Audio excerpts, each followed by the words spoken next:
So, tapos ko lang dito sa kabila. Nilinis ng kanal tsaka magpapawis. Dito naman po sa patukaan ng manok.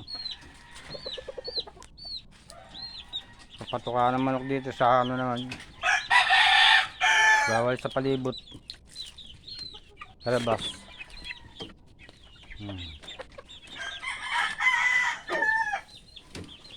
Ayos na.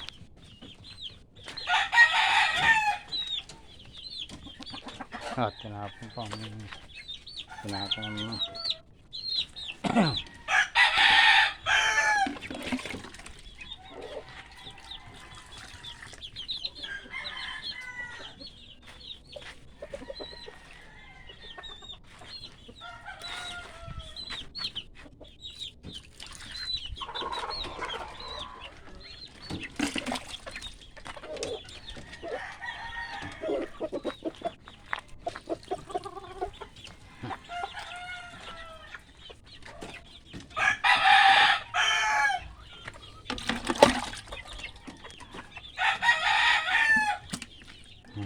Napapatuwa.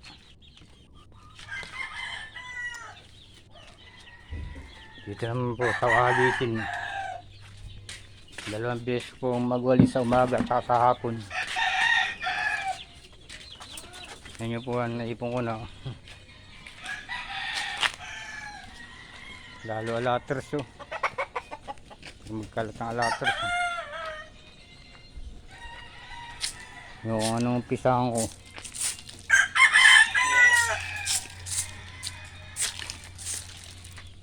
Yung grabe sa alaters oh.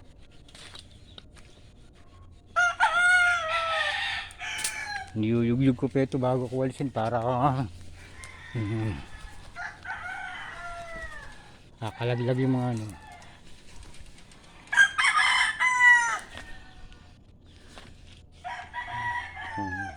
Hirap walisin dahil nasa damo.